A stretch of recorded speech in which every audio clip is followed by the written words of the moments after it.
যেভাবে আওয়ামী লীগের পতন হয়েছে তাতে অদূর ভবিষ্যতে রাজনীতিতে তাদের ফিরে আসার কোনো সম্ভাবনা নেই বলে মনে করেন বিএনপি মহাসচিব মির্জা ফখরুল ইসলাম আলমগীর। মাছরাঙা টেলিভিশনের সাথে একান্ত সাক্ষাৎকারে তিনি বলেন, শেখ হাসিনার বিরুদ্ধে যে অভিযোগগুলো দেওয়া হয়েছে তা যথেষ্ট নয়, তার বিরুদ্ধে রাষ্ট্রদ্রোহিতার মামলা হওয়া উচিত। নুরুন নাহার ওয়েলির রিপোর্ট। আওয়ামী লীগ দেশের স্বাধীনতা ও মানুষের অধিকার আদায়ের সংগ্রামে ভূমিকা রাখা দলটি গত 15 বছরের শাসন আমলে করেছে কর্তৃত্ববাদী আচরণ, যার পরিণতি ছাত্র জনতার গণ অভ্যুত্থানের মুখে পতন। দলীয় প্রধান শেখ হাসিনা সহ নেতাদের অনেকেই দেশত্যাগ, অনেকে আত্মগোপনে, অনেকে গ্রেফতার। সবার বিরুদ্ধেই হচ্ছে একের পর এক মামলা। দলটিকে নিষিদ্ধ করার দাবি পর্যন্ত উঠেছে।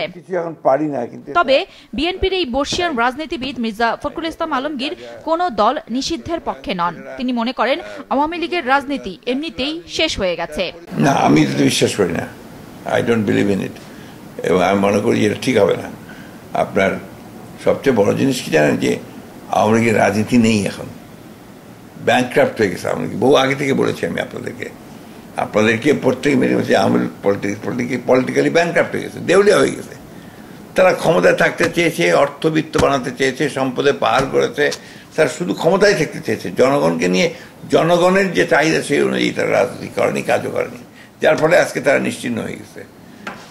কখন একটা অবস্থা তৈরি হতে পারে যে তাদের সবচেয়ে বড় নেতা, যিনি নিজেকে দাবি করেন যে সবচেয়ে জনপ্রিয় নেত্রী, তাকে পালাতে হয় এবং তার গণভবন জনগণ দখল করে নেয়, জনগণের ক্ষেত্রে পরিণত হয়। এর কখন হয়? যখন he is the most hated, ধিক্কৃত একটা মানুষ হয়। অসাধারণ একটা গণ অভ্যুত্থান, এটাকে অস্বীকার করার কোনো উপায় নেই। এটাকে এখন খাটো করে দেখার কোনো কারণ নাই। তারপরে যদি কেউ মনে করে যে আওয়ামী লীগ ওইখান থেকে এই মুহূর্তে তার ওই অবস্থা থেকে বেরিয়ে আসতে পারবে, আমি মনে করি না। মির্জা ফখরুল মনে করেন শেখ হাসিনার বিরুদ্ধে যেসব অভিযোগে মামলা হয়েছে তা যথেষ্ট নয়, তার বিরুদ্ধে রাষ্ট্রদ্রোহিতার মামলা হওয়া উচিত।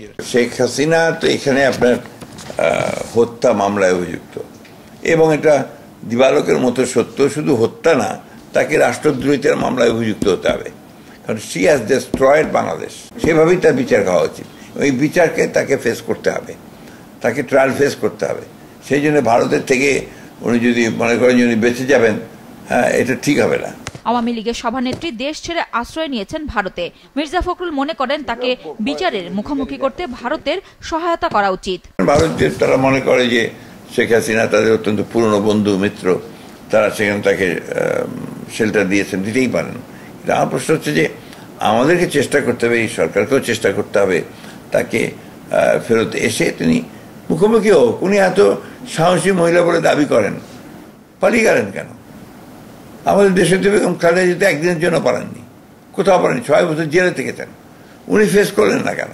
মাছরাঙার সাথে একান্ত সাক্ষাৎকারে বিএনপি মহাসচিবের কাছে প্রশ্ন ছিল, সামনের দিনে ভারতের সাথে কেমন সম্পর্ক হবে বিএনপির।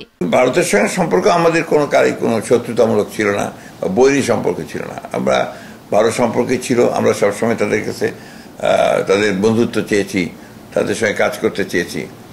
এখন ভারত তো সমস্যা তৈরি করেছে, যেটা তারা একটা বাস্কেটের মধ্যে সমস্ত ডিমগুলো রেখে দিয়েছে। ফলে এই দেশে ভারতের আর আওয়ামী লীগ ছাড়া আর কোনো বন্ধু আছে বলে দৃশ্যমান হয় না। তখন ওই উদ্যোগটা ভারতকে নিতে হবে, অন্যান্য দলগুলোর সঙ্গে তার সম্পর্ক সৃষ্টি করা, জনগণের সঙ্গে সম্পর্ক সৃষ্টি করা, বন্ধুত্ব সৃষ্টি করা, এটা তার উপর নির্ভর করবে। বিএনপির পররাষ্ট্র নীতি অনুযায়ী তারা সবার সাথেই সুসম্পর্ক রাখতে চায়, তবে তা অবশ্যই নিজেদের স্বার্থকে অক্ষুণ্ণ রেখে পারস্পরিক মর্যাদার ভিত্তিতে। আমরা তো আমাদের পররাষ্ট্র নীতি ঘোষণা করাই আছে, আমরা সবাই আমাদের বন্ধু হবে, কেউ আমাদের শত্রু নয়। আর যাদের সঙ্গে আমাদের সুসম্পর্ক হয় তারা থাকবেই, আরো নতুন করে আমরা বন্ধুত্ব সৃষ্টি করার চেষ্টা করব। বিএনপি মহাসচিব বলেন, ক্ষমতায় গেলে বিএনপির সামগ্রিক পররাষ্ট্রনীতি হবে সকলের সাথে বন্ধুত্ব, কারোর সাথে শত্রুতা নয়। নিজের স্বার্থকে অক্ষুণ্ণ রেখে। নুরুন নাহার, মাছরাঙা সংবাদ, ঢাকা।